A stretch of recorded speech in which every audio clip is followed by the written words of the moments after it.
జగన్మోహన్ రెడ్డి గారి అరెస్ట్ గురించి ఏమైనా వైసీపీ భయపడుతుందా అని? జగన్మోహన్ రెడ్డి గారు నాకు తెలిసి ఒక వెంట్రుక వాసంతా కూడా దీని గురించి భయపడేటువంటి వ్యక్తి కాదు.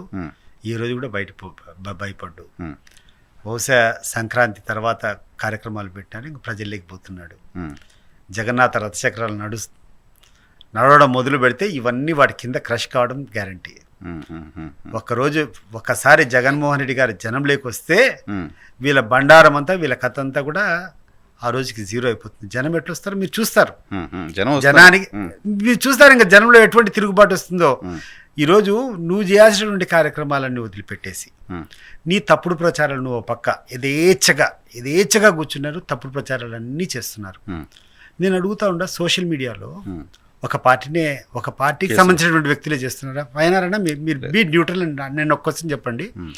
తెలుగుదేశం వాళ్ళు జగన్మోహన్ రెడ్డి గారిని టార్గెట్ చేస్తూ, వైఎస్ఆర్ కాంగ్రెస్ పార్టీని టార్గెట్ చేస్తూ అశ్లీలమైనటువంటి పోస్టులు పెట్టారా లేదా?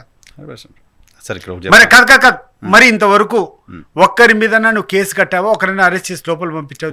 మీరు అరెస్ట్ చేశారు, వాళ్ళు వచ్చి మిమ్మల్ని అరెస్ట్ చేస్తారు. ఎవరు వచ్చి మమ్మల్ని అరెస్ట్ చేశారు? వైసీపీ వాళ్ళు పెట్టిన టైంలో వైసీపీ గవర్నమెంట్ ఉన్నప్పుడు వాళ్ళు అరెస్ట్ అయ్యారు. వాళ్ళ గవర్నమెంట్ వచ్చింది, మీ వాళ్ళు. సో ఈరోజు పవన్ కళ్యాణ్ సోషల్ మీడియా బాధితులు, పవన్ కళ్యాణ్ కుటుంబం సోషల్ మీడియా బాధితులు, చంద్రబాబు నాయుడు గారు సోషల్ మీడియా బాధితులు, చంద్రబాబు నాయుడు గారి కుటుంబం, భార్య, కోడలు బాధితులు, జగన్మోహన్ రెడ్డి గారి బాధితులు, వాళ్ళ కుటుంబ సభ్యులంతా బాధితులు. మీరే సృష్టించుకున్న ఒక విషవాలయంలో అందరూ బాధితులు అయిపోయారు. అది ఎవరు రియలైజ్ అవ్వట్లా. అంటే అన్నిటికి కూడా దీనికి ఫస్ట్ థింగ్ బీజం ఎక్కడ పడింది అనేది మీరు ఆలోచన చేయాలి.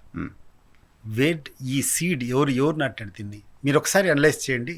Will give this case to CBI. అసలు ఈ సోషల్ మీడియాను ఎవరు వాళ్ళ స్వార్థం కోసము దుర్వినియోగం చేశారు, ఎవరు ఈ రకమైనటువంటి అశ్లీల పోస్టులు పెట్టేదానికి కారకులో మనం ఒకసారి అనలైజ్ చేసేదానికి తెలుగుదేశం పార్టీ సిద్ధమైతే వీఆర్ రెడీ. ఎక్కడ స్టార్ట్ అయింది? మీరు స్టార్ట్ చేసిన తర్వాత ఈ నాయకుడు చెప్పాల్సిన అవసరం లేదు. ఏ పార్టీకి ఆ పార్టీకి రక్తం చెందేటువంటి కార్యకర్తలు ఉంటారు. ఇప్పుడు నా మీద అలిగేషన్ వచ్చింది అనుకో, నా ప్రత్యర్థి నా మీద అలిగేషన్, నా వెనుకలు ఉండేవాడు, నేను చెప్పినా చెప్పకుండా వాడు రియాక్ట్ అవుతాడు.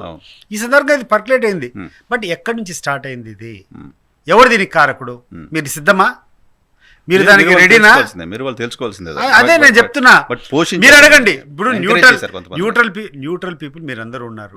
మీరు కూర్చొని లోకేష్ గారిని అడగండి, అయ్యా పలానోళ్ళు ఇదే చేస్తున్నారు, ఇది ఎక్కడి నుంచి మొదలైంది, ఆడ నుంచి కూడా స్టార్ట్ చేయాలంటున్నారు, మీరు బాధ్యులైతే మీ మీద కూడా కేసులు పెట్టుకోవాలా, మీరు ప్రిపేర్డ్ అని చెప్పి మీరు అడగండి. ఈరోజు ఛానల్స్ అన్నింటినీ వాళ్ళ వశం అయిపోయినాయి. మెజారిటీ ఆఫ్ ది పేపర్స్ ఓ సాక్షి తప్పితే అన్నీ సైడ్ అయిపోయినాయి. ఈరోజు ప్రధానంగా ఉండేటువంటి ఈ యొక్క కవరేజ్ అంతా కూడా, ఈ కమ్యూనికేషన్ అంతా కూడా సోషల్ మీడియా ద్వారా పోతుంది. ఈ సోషల్ మీడియాలో ఈ నిజాలు బయటికి పోతాయి, వాళ్ళు చెప్పేటువంటి అబద్ధాలు ఎండగడతారని ఈ సోషల్ మీడియా మీద అంతా కేసులు పెట్టుకోవడం, భయపెట్టడము. For ordinary postings, political posting మాట్లాడితే 41 నోటీస్. ఏది ఇది? ఎక్కడికి పోతున్నాం మనము? 4 రోజులు 5 సార్లు కూర్చొని ఒక సామాన్య వ్యక్తిని తీసుకొని పల్లెల్లో తీసుకొని వచ్చి నువ్వు పోస్టింగ్ పెట్టావు, ఇది ఫార్వర్డ్ చేసావు నోటీస్. భయభ్రాంతులు అయిపోయి ఎందుకు వచ్చింది గొడవలు అని చెప్పి సైలెంట్ అయిపోయి ఒక పక్క నువ్వు వన్ సైడ్ నీ యొక్క ప్రచారాలు నువ్వు చేసుకుంటా పోతాడు, నువ్వు దుమ్ము పోతాడు. నేను చెప్తున్నాను, ఈరోజు చంద్రబాబు నాయుడు గారు మీరు భ్రమలో ఉండరు. ఏయి నిలవు, అబద్ధం ఎక్కువ కాలం నిలబడదుగా. There is a saying in English. Expiry date. The triumph of the wicked is short-lived. The triumph of the wicked is short-lived.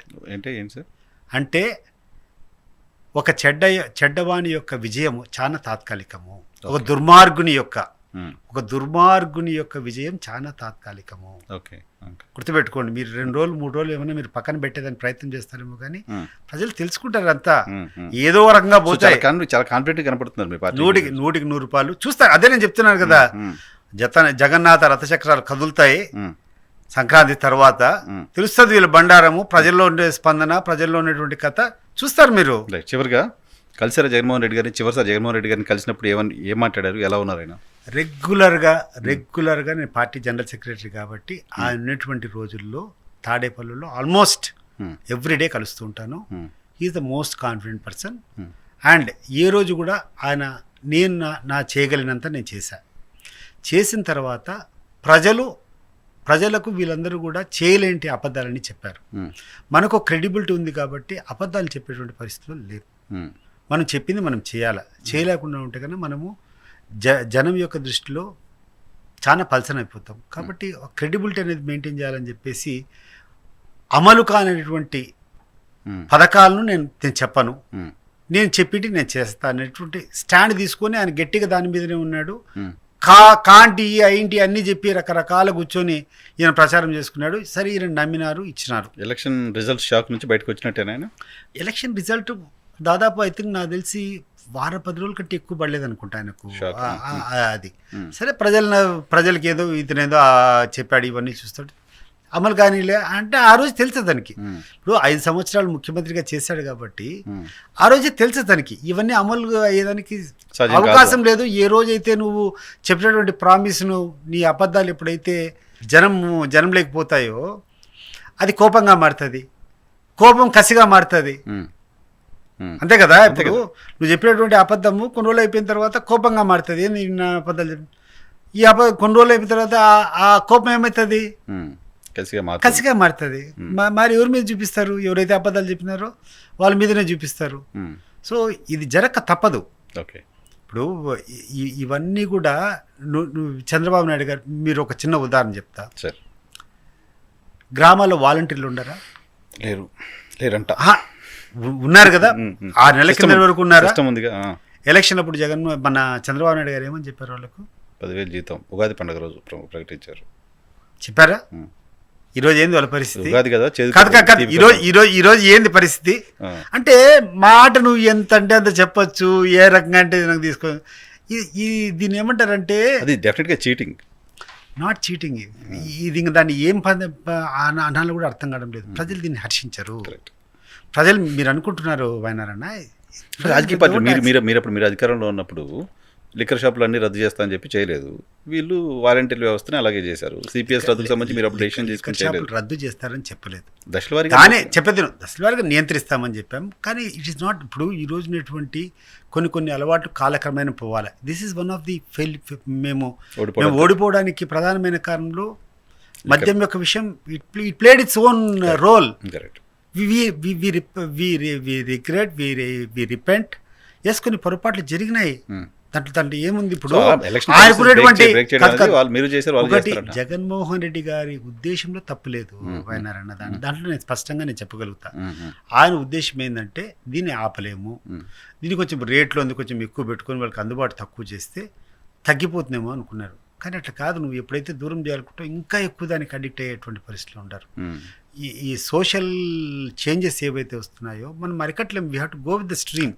So కొన్ని మనం తీసుకున్నటువంటి నిర్ణయాలు ఇట్ హ్యాస్ ఈరోజు ఓడిపోవడానికి ఒక ప్రధానమైనటువంటి అంశం ఏదైనా ఉందంటే నేను అది కూడా చెప్తాను. చంద్రబాబు నాయుడు గారు చెప్పినటువంటి అసత్య హామీలు ఒకటైతే, లిక్కర్ కూడా అదే.